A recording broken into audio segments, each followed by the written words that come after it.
I'm going to start this video off with one simple statement. Sea of Stars is one of the greatest turn-based RPGs I've ever played, and is in my top 10 games of all time.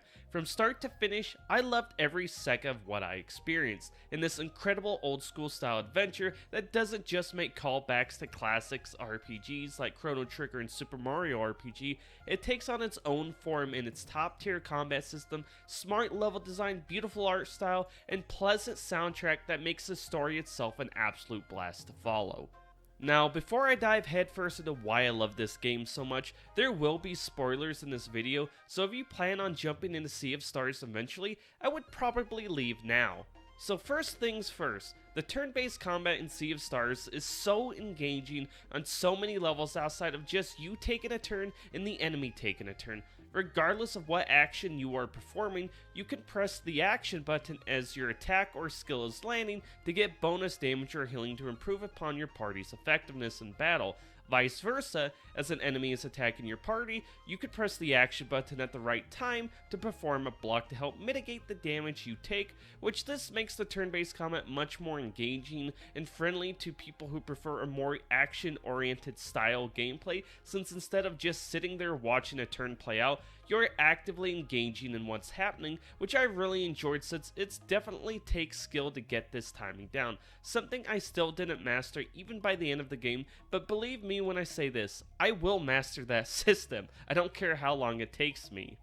Then, to go along with that, you have a clever battle system on top of that centered around your balance of skills, combos, magic, and locks. So whenever you use a skill, like any RPG, you consume magic or mana to do it, which leads to a neat feature of the combat, live mana. So basically, whenever you spend magic on skills, you gain it back by using your normal attacks with a character, but alongside with getting your magic back, you produce small orbs called live mana that can be absorbed to not only boost your combat abilities for that turn, but depending on your character you're absorbing live mana with, you can gain an extra damage type as well. So for example, with Zale, his normal attack does sword damage, but when I absorb live mana with him, his normal attack will also do sun damage on top of his sword damage, which is super important, because they have a really interesting system in the game called locks. So what these basically do is when an enemy is performing a certain action or charging up an attack, squares appear above their head representing different damage types. So to stop the enemy from unleashing that action, which the number by the squares represents how many actions you can take before they unleash that action, you have to clear all the squares above their head by matching the corresponding damage type represented within them.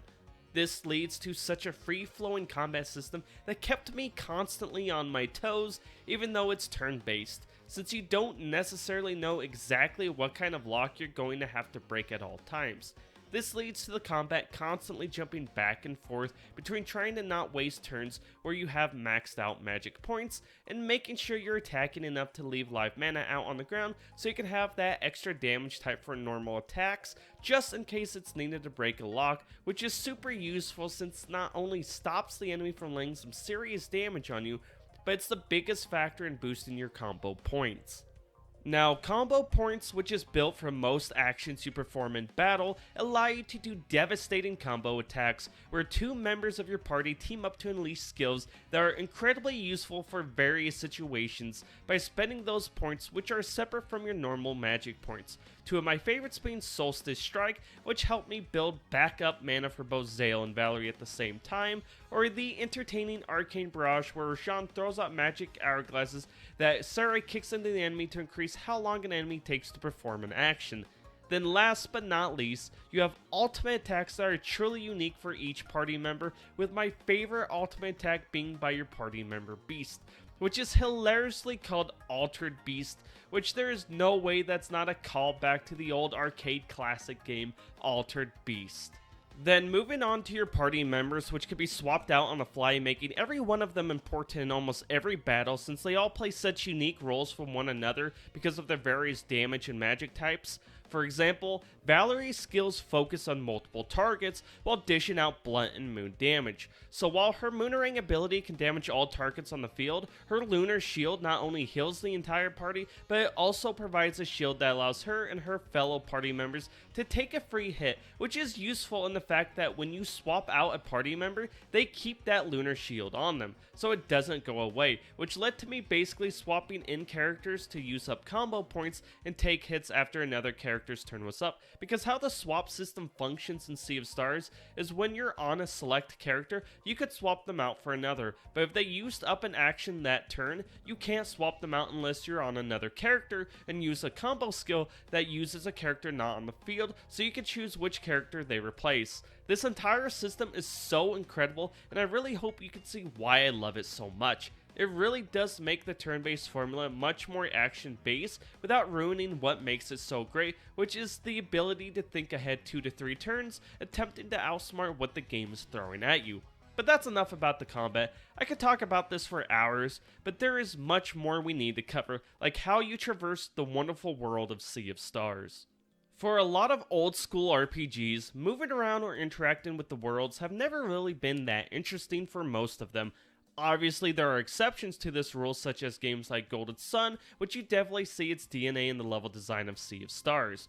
But as you're moving through this world, it's such a great experience because despite the game generally being linear in design as you explore each new island and the various locations on them, there are so many hidden areas and items that you're not just looking where to go next. At least for me, I was looking in areas and thinking, can I go there or how do I get there? And because of the layouts of these areas and the verticality in which they are built on, they do an amazing job of hiding stuff in plain sight that I found myself easily missing on a first pass, like the rainbow conchas hidden around the game. I had 59 out of 60 found, and I couldn't find the last one. Turns out it was under the bridge in the first area of Wraith Island. I couldn't believe I missed it.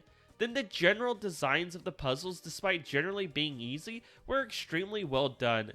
And I also loved how in some of the dungeons and locations, you saw areas you couldn't reach till you got a unique item that allowed you to access them old school Zelda style, like the Mistral bracelet that can push blocks or the grappo that can pull you over gaps. Which I should also throw out, you can use the bracelet to push enemies away or the grappo to pull yourself to an enemy for an early attack so you have some live mana at the start of battle and while also reducing some of their health. But getting these items really made me excited to go back and explore old areas to see what secrets I could find since there are so many useful items, from new weapons, armor, accessories to make your character stronger, food items for cooking so you can take them into combat, or finding new abilities for your party members. I never once felt like I was wasting my time in Sea of Stars exploring. Then moving on to the overworld map, it starts out pretty simple. You can only walk around the islands to move from one destination to the next, while only being able to get from different islands using these giants as a travel system. But the further in you get, you eventually get a ship that allows you to explore all over the ocean. Then you unlock the ability to control day and night on the fly. Then finally you get the ability to fly Dragon Ball Z style. At least I think it looks Dragon Ball Z style. I mean, look at them. They're 2 energy balls flying through the air. Like, no one's going to tell me any different. And this steady progression makes each new ability or feature extra exciting since the game is constantly teasing you with new areas to explore that you can't quite reach yet. But these abilities aren't so far apart that you lose interest in exploring the overworld when you get them, or at least I didn't. It really is a masterful balance they pulled off here. Then outside of exploring the overworld, anywhere on land you are able to set up camp, which allows you to talk to your fellow party members, cook food, save your game, or hear stories from Teeks directly related to what you might encounter in the game. You can also explore your ship at any time while you're out on sea and look at a logbook showcasing everything you have accomplished so far in the game.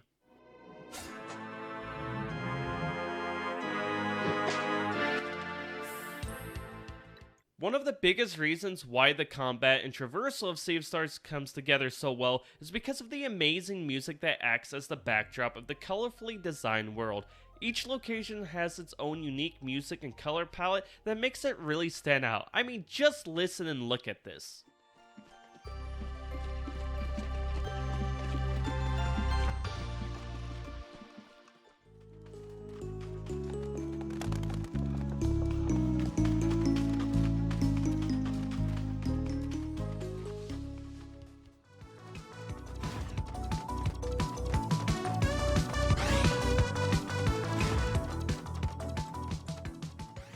How could you not love that? Not to mention battles take place wherever you fight enemies at, so you're never taken out of the vibe of the area you are exploring, which I'm glad they went this route. Random encounters have always been annoying to me, even though a lot of games I play have them. Just being able to possibly avoid battles is great when revisiting areas, not to mention the game does use enemy sightlines, so if you could sneak behind an enemy, they won't try to fight you, which I thought was pretty cool.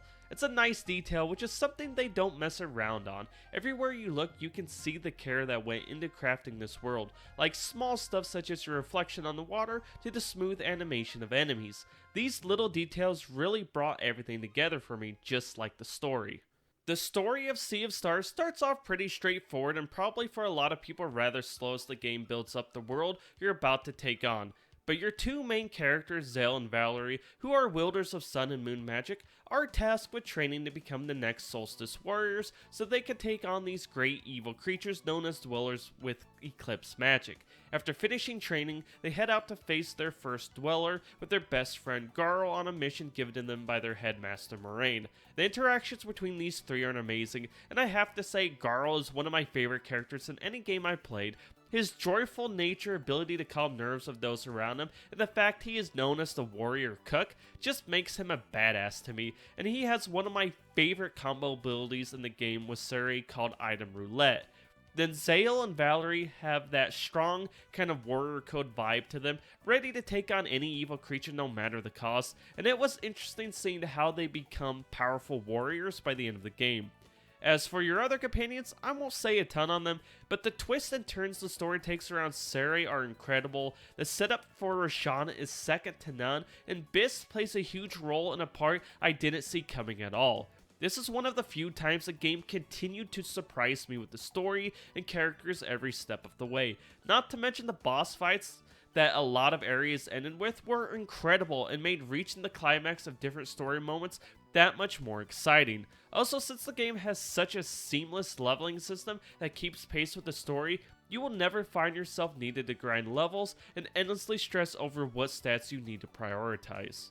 Now, as for the rest of the game, you have a lot of completionist-like tasks you can accomplish, from catching all the different types of fish, building up a town, competing in the wheels minigames found in the different taverns around the world and defeating their champions, taking on quizzes about different facts about the world, and so much more endgame type content revolving around super bosses, and a true ending that has a truly special twist. There's plenty to do in Sea of Stars, and luckily the game runs flawlessly performance-wise on all systems, so you can't go wrong no matter where you decide to play it. Definitely if you're going for a second playthrough on New Game Plus, that carries almost everything over for you. But with that said, if I did have to nitpick on some different things, it would have been nice to be able to save in the overworld without needing to enter your camp, ship, or an inn. Also, would have been nice that after you unlocked flying, you could have entered the overworld at any time from an area you are exploring that is outdoors. Also, the gearing system for the most part leaves a lot to be desired and isn't deep by any stretch of the imagination. Not to mention the game is very easy. I didn't die one time through the entire game, which I guess might not be a bad thing since there are options to make the game harder or even easier depending on the experience you're looking for through items called relics within the game. But just playing through with no extra modifiers, I just found pretty easy despite having old school mechanics like your party not recovering their health or magic between battles outside of either resting, items, and party skills. Then one last thing I should note, even though I love Zale and Valerie, it would have been nice to see more character building and interesting dialogue out of them. Compared to the other four companions, they just don't really hold up in basically all aspects, which is a shame since they are the main characters. I can't help but feel like they would have fell apart without Garl. Outside of that though, I don't really have any complaints about the game. For me, it's damn near perfect. Everything I could want from an RPG is here, and that experience is one I won't ever forget as I continue to play it for years to come. Sabotage Studios should be proud of what they made, and I'm looking forward to going back and trying their first game, The Messenger. With that said, I have no problem saying as of right now, Sea of Stars is my game of the year.